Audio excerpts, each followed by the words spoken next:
Joshua chapter 3.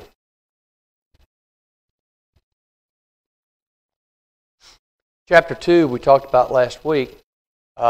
We know that this is when the spies had gone into Jericho. They were there to spy out the city, to see its fortifications. The truth of the matter is, there was no real need for the spies to even go into Jericho, was there? God had not told them to go into Jericho. He had not told Joshua to send men to spy out, because their taking of the city was not dependent on any kind of military strategy, was it? God was going to deliver the city of Jericho into their hands, and all they had to do was what God told them to do. But we do know that because of that, they established a rapport with a prostitute named Rahab, who was, for all intents and purposes, a believer in Jehovah God. I mean, she made that confession that we know that the God that you serve is God. He is the God of heaven and earth. And she makes that public statement of faith in the God that they serve. And she said, all I ask is that you establish a covenant between us, and that is that if I hide you, if I do the right thing, that you'll do the right thing by me. And they swore that they would do that. They established an oath with her. And we'll see here in a couple minutes that follows through. Actually, we won't see that this morning. We'll see that in a couple weeks. But anyway, we see where that follows through. She follows through on her word. She does what she says she's going to do, which kind of also establishes the idea of what an oath is, what a covenant really is. Okay, it's when we make a promise to someone, and when we obey that promise, when we're faithful to that promise, we have every right to expect someone else to be faithful as well. God's people would not have been found faithful if, when the city had fallen, that her family had fallen to the sword. That would have meant that they were faithless executors of an oath. God does not like people who take oaths in vain. That's one of the reasons we're told not to even make an oath. Don't. There's no reason to do that. Just let your yea be yea and your nay be nay. All right. So chapter 3. This is a major. This is aside from the deliverance of the children of Israel from Egypt, the very act of them leaving Egypt. This is probably one of the single biggest acts of God in the lives of the Israelites. Okay, so let's just start reading, and then we'll. If you have anything you want to add, just hey, let me know, and I'll call out. Then Joshua rose early in the morning, and they set out from Acacia Grove, and they came to the Jordan. Jordan is that body of water that means more to the nation of Israel than any other body of water, right? That river Jordan. And they came to the Jordan, he and all the children of Israel, and they lodged there before they crossed over. Basically, they encamped. You're talking about moving a large number of people.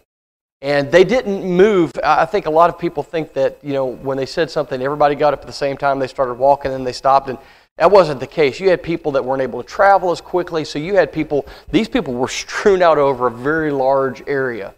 And the people that were here were likely the ones that were at the vanguard. They were men of war. They were men who would fight the battles. They were the advance team, so to speak. But the children of Israel still following through. They're still following. All right? So they lodge there, and here they're going to receive their big instructions before this big monumental event in their lives. So verse 2, so it was after 3 days. That three days is a number that keeps popping up, right? It's all at 3 days, 3 days, 3 days, 3 days and 3 nights, whatever it might be. So it was after 3 days that the officers went through the camp, and they commanded the people, saying, when you see the ark of the covenant of the Lord your God and the priests, the Levites, bearing it, then you shall set out from your place and go after it. Yet there shall be a space between you and it, about 2,000 cubits by measure. Do not come near it, that you may know the way by which you must go, for you have not passed this way before. So basically what he's saying is you're going to leave a large space in between it, so everyone that's coming behind can see that Ark of the Covenant. When you have everybody crowding around, you don't know where it is. So you're going to let it go out plenty of space in front of you, and you're going to be able to see where it is. So if it moves, you move. If it stops, you stop, and you always leave that space in between. Part of that is also leaving space. It's kind of a figurative thing in regards of the idea of giving God reverence. Okay, you allow Him to do His thing. All right, you keep your distance and allow God to do His thing. All right. In verse 5, it says, "And Joshua said to the people, sanctify yourselves, for tomorrow the Lord will do wonders among you." What do you think that means by the idea of sanctify yourself? What do we do before we come to this place? We prepare. It basically is what it means, right? So what do you think that might have entailed for the children? Prayer, right? A ritual cleansing. They would clean themselves. They would wash themselves. They would prepare their mind. They would prepare their heart. And the majority of that in the idea of sanctify was the idea of being ready to receive the Word of God, to receive instruction, to prepare yourself for the action that is about to take place. Because this is huge. This is a monumental event. Okay? So it would have been important. Put aside all of the things, all of the cares that you're going through right now, and prepare your mind for what is about to occur. All right, so sanctify yourself. All right. Then Joshua spoke to the priests, saying, "Take up the Ark of the Covenant and cross over before the people." So they took up the Ark of the Covenant, and they went before the people. And the Lord said to Joshua, "This day I will begin to exalt you in the sight of all Israel, that they may know that, as I was with Moses, so I will be with you. You shall command the priests who bear the Ark of the Covenant, saying, when you have come to the edge of the water of Jordan, you shall stand in the Jordan." So here, as Joshua gives instruction to the children of Israel, God is giving instruction to Joshua, isn't he? All right? And part of this was that he wanted the children of Israel to know that as he gave instruction to Moses, he is giving instruction to Joshua. So when Joshua gives them instruction, it is as if it comes from the mouth of God, because that is where it comes from. All right? This is kind of a... I want to make sure everybody understands. This is essentially what happens when someone stands before the congregation of the Lord even today and delivers a message. Not because God comes in and whispers in their ear, but when someone speaks, they're supposed to speak as from God's Word.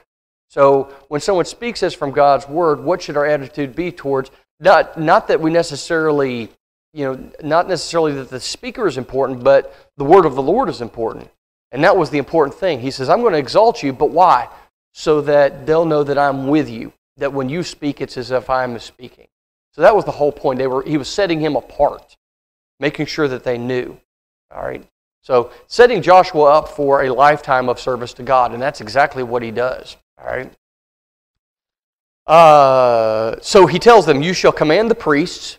All right? So it tells me that the priests, while theirs was an important job, Joshua still had to tell them what to do. God didn't speak to the priests individually, did he? Okay? Joshua was going to tell these priests what they were supposed to do. All right, so he tells them, he says, when you've come to the edge of the water, what do? You stand in it. You actually go down into that water. All right, so it's a crossing over, and we'll see here in just a moment. Verse 9. So Joshua said to the children of Israel, come here and hear the words of the Lord your God. And Joshua said, by this you shall know that the living God is among you, and that he will without fail drive out from before you the Canaanites, and the Hittites, and the Hivites, and the Perizzites, and the Girgashites, and the Amorites, and the Jebusites. Basically, all the people that lived, all of the tribes that lived in the land of Canaan are going to be gone. And it says he will without fail. Even today, what does that tell us? Does God fail in his promise? No. The Lord tells us, the Lord is not slack concerning his promise, as some men count slackness. He never fails in what he promises he's going to do. If we obey him, he will reward us.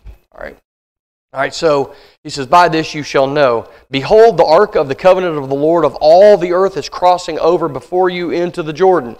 Now, therefore, take for yourselves 12 men from the tribes of Israel, 1 man from every tribe.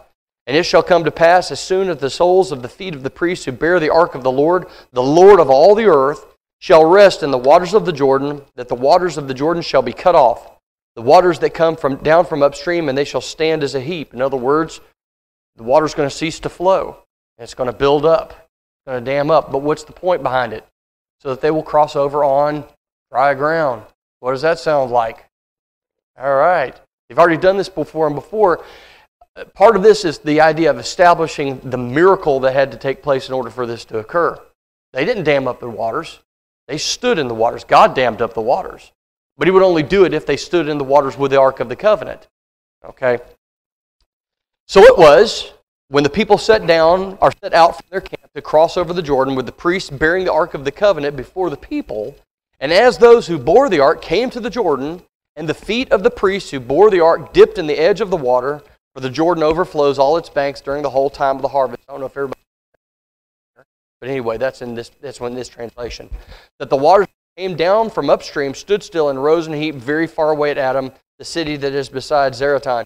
You can imagine the people that were living in that area at that time, all of a sudden the water stops flowing. You know, they were a little traumatized by that. They didn't know what was going on downstream. All of a sudden the water starts to rise and it starts to puddle up. And the River Jordan in some time, it's kind of like the Mississippi. Some areas it's very high flow, sometimes it's not a very high flow. But even a very slow flowing river will pool up pretty quick if it quits flowing. It's going to very quickly overflow. Okay, so this is what's occurring a little bit further upstream. So the waters that went down into the Sea of Arabah, the salt sea, failed and were cut off, and the people crossed over opposite Jericho. So the first place that they come to as they cross over the River Jordan is what? City of Jericho. Here's this great walled city. And you can imagine the folks that were, remember that the people had been told about this many, many years ago. When they crossed over into in Canaan, this is what the spies saw. All those spies that went over, and remember only 2 came back with a favorable report. These are the cities that they saw, and this is probably what they were talking about when they said that we were grasshoppers, because they had these tall walled cities, and there are people standing up on the very tallest portion of these towers and these walled cities looking down on them. So the idea here, of course, they would be like grasshoppers in our sight. Yeah, you're standing up high enough and you look down, you see these little people and you think how powerful you are, how mighty you are when those cities are protecting you. The problem is when those cities fail, there's nothing to be done for you. And that's what's going to occur. This is what God would have done for them that many years ago.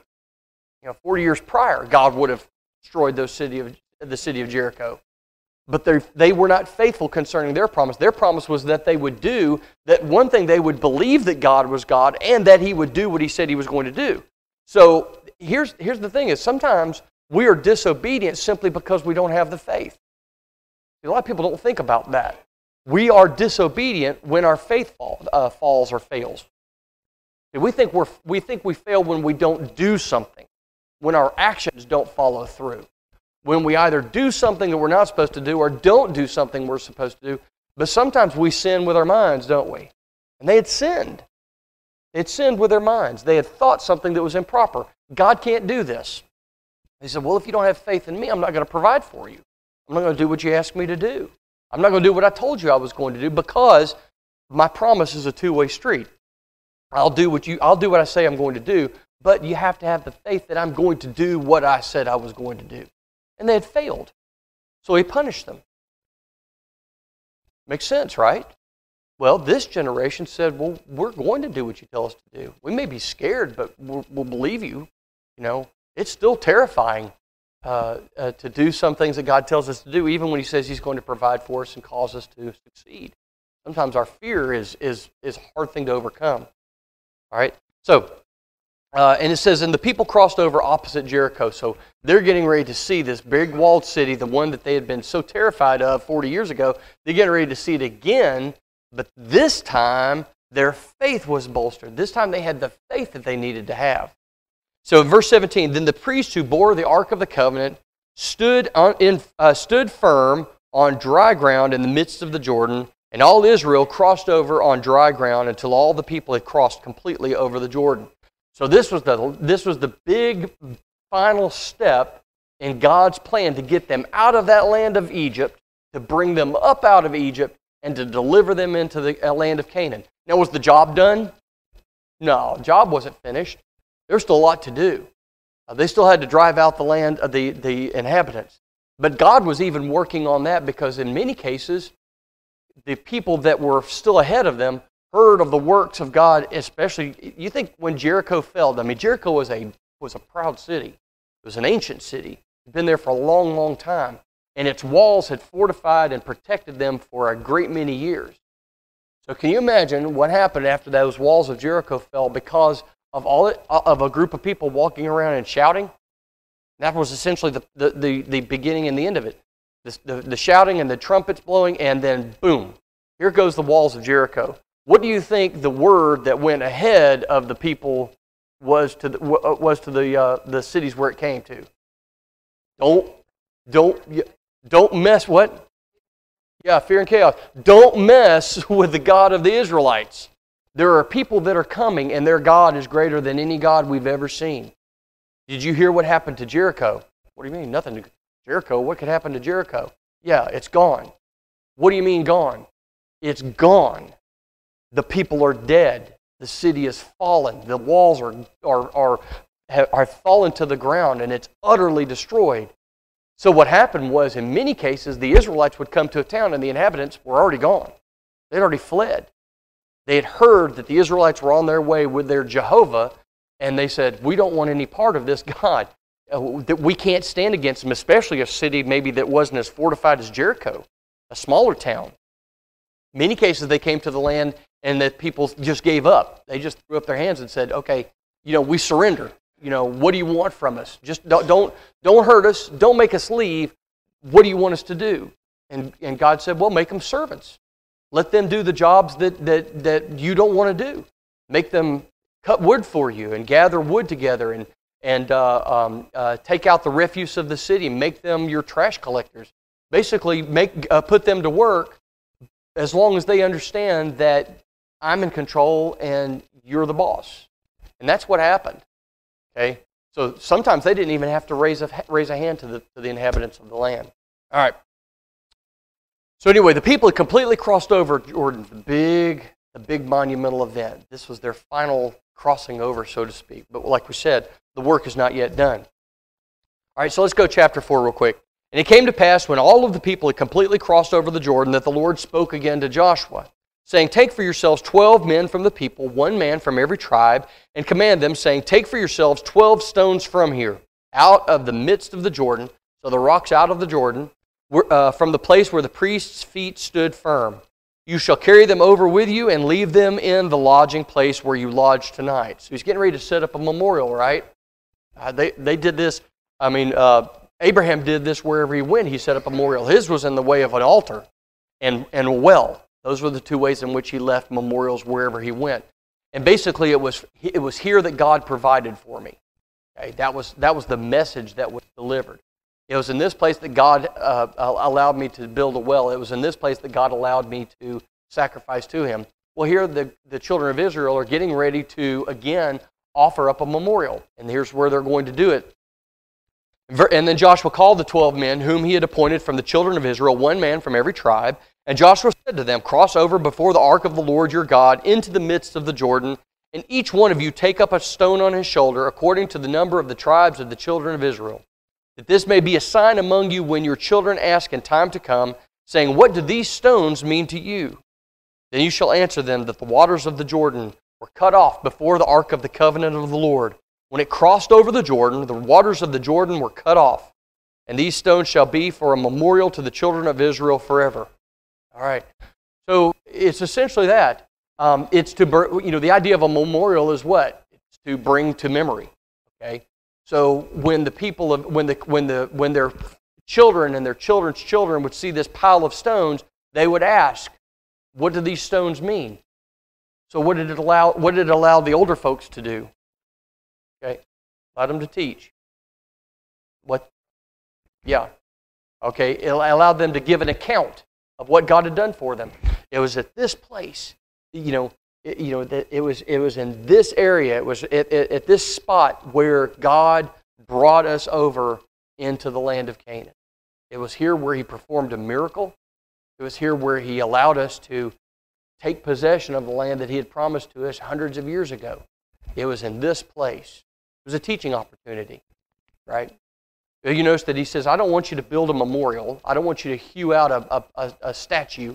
I don't want you to do anything like that. He says, I want you to take natural stones and I want you to pile them up, much in the same way that their altars were supposed to be made, right?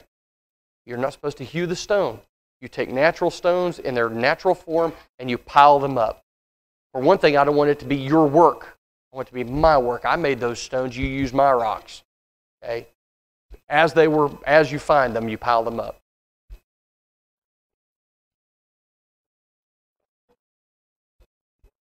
Yeah.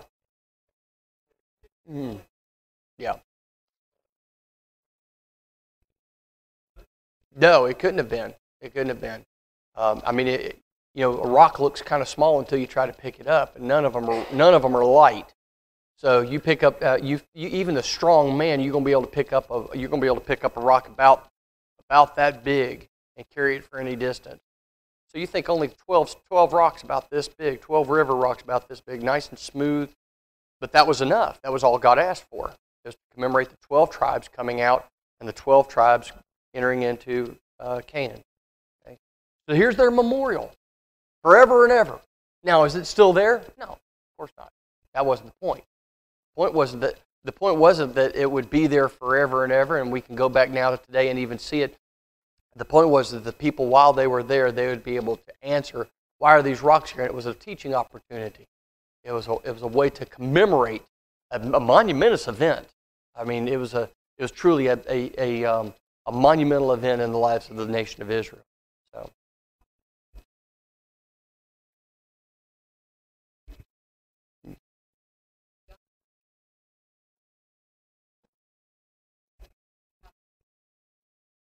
Yeah. Yeah, God gave instruction, right? God gave instruction, and they did. Well, in chapter in verse 9, then Joshua set up 12 stones in the midst of the Jordan, in the place where the feet of the priests who bore the ark of the covenant stood, and they are there to this day. Now, that's not speaking to us; they're there to this day, but likely they are. But we're not going to see them, right? Okay. So the priests who bore the ark stood in the midst of the Jordan until everything was finished that the Lord had commanded Joshua to speak to the people, according to all that Moses had commanded Joshua, and the people hurried and crossed over. Then it came to pass, when all the people had completely crossed over, that the ark of the Lord and the priests crossed over in the presence of all the people. And the men of Reuben, the men of Gad, and half the tribe of Manasseh crossed over armed before the children of Israel, as Moses had spoken to them. About 40,000, prepared for war, crossed over before the Lord for battle to the plains of Jericho. So think about this. The first thing to come through were the priests, and they go and they stand in the river Jordan. They stand there. And as they're standing there, the rivers dry up. The river ceases to flow. So 40,000 people go over into Canaan with the express purpose of doing what? Scourging the land. Right? Scourging the land. They're going to act as God's street sweepers. They're going to go and brush everything out of the way. So now here's the thing. These men were not professional soldiers. These men had not been trained up in battle from their youth. These were people that God called to be soldiers for Him, which kind of lends us to the idea about what we are today. All right? We are soldiers in God's army, but we're not professional soldiers. All right? We were called out, right? We're civilians that have been pressed into service, so to speak. We've decided to put on that armor of God. We act on His behalf. Now our job their job was to go in and actually act as physical soldiers in battle, physical battle, to destroy the enemies of the Lord and the enemies of His people. That's not how we act in the service of God's army today, is it? Our job, instead of going out to destroy, is to go out and to save. And that's why we're equipped with spiritual armor, not with physical armor. We're equipped with the idea of the breastplate of righteousness and the sword of the Word. It's those items have changed from the physical, and our express purpose has changed from the original. But I would say that our army has won far more battles than any army has ever won in the history of mankind. Wouldn't you agree? Yeah, our army's huge. But there it is. Okay. All right. Let's see. Verse 13. I'm sorry, verse, let's see. Verse, hold on. Hang on a second. I want to make sure I get all this. All right, verse 14. On that day, the Lord exalted Joshua in the sight of all Israel. Why? How did he exalt him? Because Joshua told them what to do, and they did it, and it worked, right? That's how he exalted him. You know, Joshua, people are not hearing God speak. They're hearing Joshua speak. Joshua tells them, this is what God wants you to do. So they do it, and it works. So now they know that Joshua's speaking as the Lord speaks. He's giving them the words that are coming from the mouth of God. Here God is exalting Joshua. And they feared him as they had feared Moses all the days of his life. Then the Lord spoke to Joshua, saying, command the priests who bear the ark of the testimony to come up from the Jordan. Joshua therefore commanded the priests, saying, come up from the Jordan. So everybody's crossed over, and the priests are still standing in that water. And they are holding back the water, so to speak. And he's saying, okay, come up. They went in, stopped the waters. Everybody crosses over, and now he's telling the priests to come up, and the waters are going to come back again. Verse 18, and it came to pass, when the priests who bore the ark of the covenant of the Lord had come up from the midst of the Jordan, and the soles of the priests' feet touched the dry land, that the waters of the Jordan returned to their place and overflowed all its banks as before. Now the people who came up from the Jordan on the 10th day of the first month, and they camped in Gilgal on the east border of Jericho. And those 12 stones which they took out of the Jordan, Joshua set up in Gilgal. Then he spoke to the children of Israel, saying, when your children ask their fathers in time to come, saying, what are these stones? Then you shall let your children know, saying, Israel crossed over this Jordan on dry land.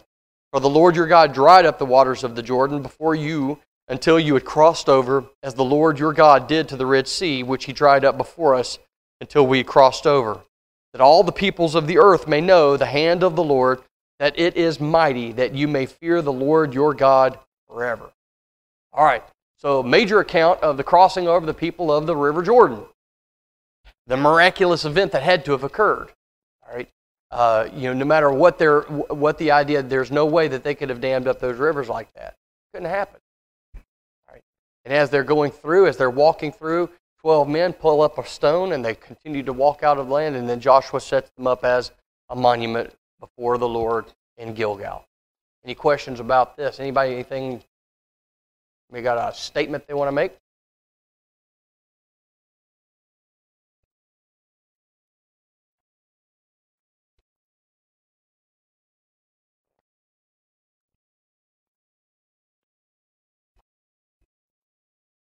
Yeah.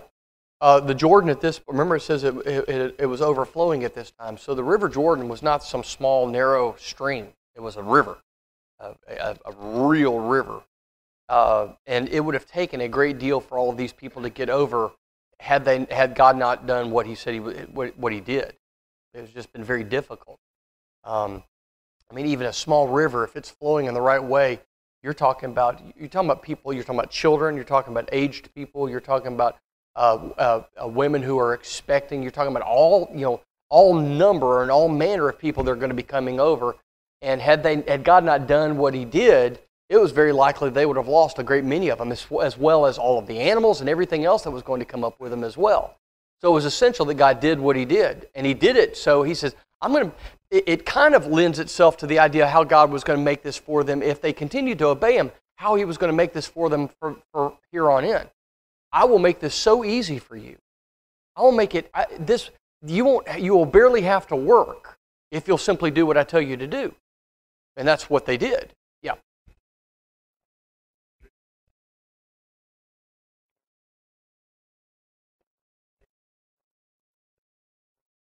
Yeah. Yeah. And how many of them die? The babies, the young ones, they get swept away, they lose their footing, and there they go down the river. And here God said, I want to let you cross over on dry ground. You're barely going to have to work. It was still, a long thing. You had a lot of people that were trying to cross over, but God made it as easy for them as he possibly could.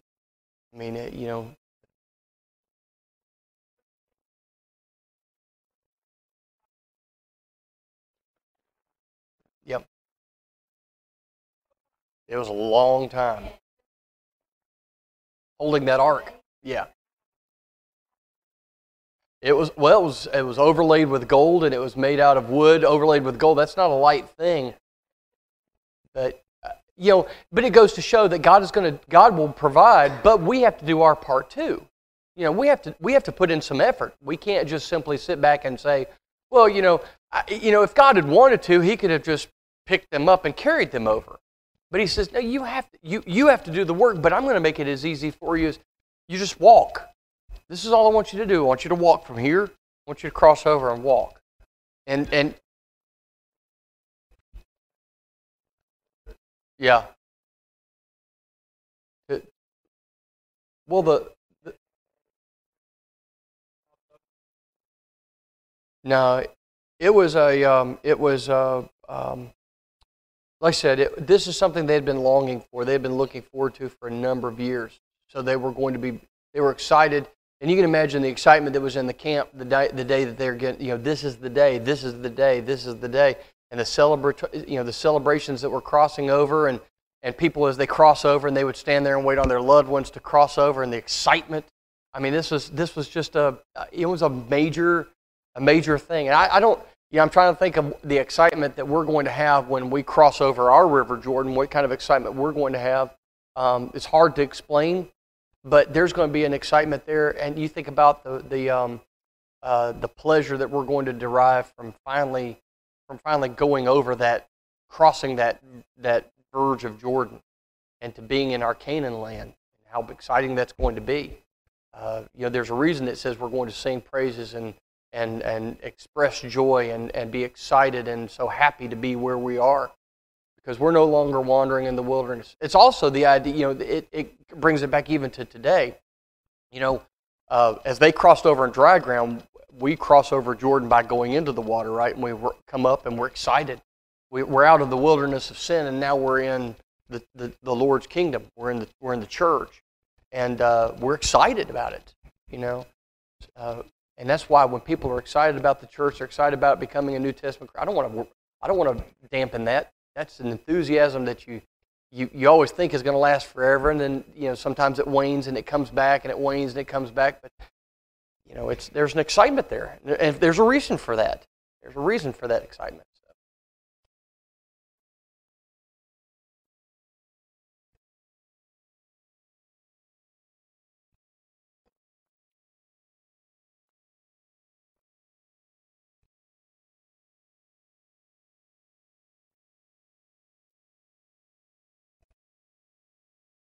Mm-hmm.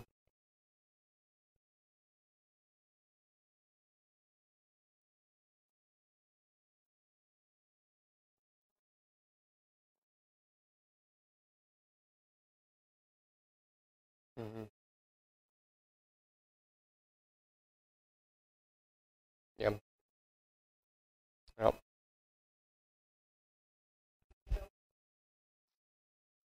Well, if you remember holding up the staff, and what had to happen? His strength began to wane. So he had to have men come up and hold up, and he held up, and he held up, and he held up. But what was the alternative? To lower that staff and lose the battle. As long as he held that staff up, the battle was won. So what are you going to do? Hold the staff up. I mean, if I have to have somebody hold my arm, that's what we do. So that's what, but you notice he said I needed help. So what do? We help. When a brother or sister is struggling, and it takes strength to remain a Christian. It does. It's not something that's easy. God's going to make it as easy as possible for us, but there's still work to be done. And sometimes it's difficult. So what do we do for one another? We bear each other up. We lift each other up. That's what we do. Because what is the alternative? Let someone go? Say, well, you know what? You just weren't strong enough. It's survive. The Lord's church is not survival of the fittest. That's not how the Lord's church works. We are only, as the saying goes, we're only as strong as our weakest link. So what do? We strengthen that link, whatever it might be. Whatever the problem is, we help each other. We build each other up. We strengthen one another. And when we do that, it's interesting, when we strengthen the weakest, what happens to the whole? What happens to the group? It becomes, it's all strengthened. Yeah, everybody always seems to think that I'll never, I'm strong enough. I'm strong enough, and then we all have an Achilles heel. There's something that's going to hit us, and it's going to be difficult, and that's when we say, well, you know what? It's my turn to be strengthened. It's my turn to be lifted up and to be borne up when in a time of trial, right? We think that we're strong until we lose a loved one in a specific way, or we get sick, or we lose a job, or we do all of these things, and all of a sudden now I'm the one that needs to be. And the thing about it is, a lot of times what keeps us from doing that is our pride. Said, well, I've always been strong. I don't need anybody's help. But sometimes we're at our strongest when we acknowledge that we're weak, because that's when we acknowledge that we need some help. But when we say, well, I don't need any help, and then we don't get any help, we don't ask anybody for anything, and then all of a sudden it starts to come in on us, and the world starts to press in, and then pretty soon we're floundering, and we got no way out because we haven't told people. I think part of it is the idea that we're raised kind of this idea about, my business is my business, it's nobody else's business, and I can handle my own business, and I don't need to ask anybody for anything. I don't want anybody to know anything. And I found it very almost, I struggle with it, because people will tell me, well, this has been going on for a while, and my question is, why haven't you said something? Why wouldn't you tell us? Let us know this is happening so we can do something. Well, yeah, we are. But I think I think sometimes we give lip service to the idea that we're family, and we don't really consider each other family. We say, oh, we're family. Church is a family, but then we won't tell each other what's going on. And I have to find out after the fact that, oh yeah, I was sick for about 2 or 3 weeks, and I wasn't sure what was going on. I was like, that'd have been nice to know. I mean, I would like to have known that, so I can't pray for you if I don't know something's going on. And if I still see you and I say, how are things, is everything okay? Oh yeah, everything's good. I have no real reason to think anything's wrong. But you're suffering in silence, but I can't help you. I can't do anything. I can't even pray for you. So that's one of the things I think that we need to do a better job. Not just helping people, but letting people know that we need help. If nothing else, just would you mind praying for me? This is going on. Absolutely. But we can't do it unless we know. We can't, as much as we would like to. And I think we need to get out of the idea that when we ask somebody about something that we're prying, that we're somehow going to take that information and use it against someone. Sometimes we want to know because we're genuinely concerned. We really want to know. I've talked to people who have, say, lost a loved one, and then I talk to them and I find out that they've really had a hard time. They're really struggling with this loss, but they put on the outward appearance that everything's fine, and it's not fine. They're hurting, they're struggling, and there's something that's tearing at them. But they put on that outward appearance of everything's good, and you ask them, oh yeah, everything's fine, and then you come to find out, no, they've really struggled. I mean, they're having a hard time dealing with a loss or a situation that they're going through with their family or whatever it might be. I mean, there's all kinds of different things. Like I said, everybody's got their weaknesses, and we need to know. But we can't know unless we know, right? All right, we're going to stop, and we'll pick up on chapter 5. We'll pick up on chapter 5 next week. Okay? All right, very good.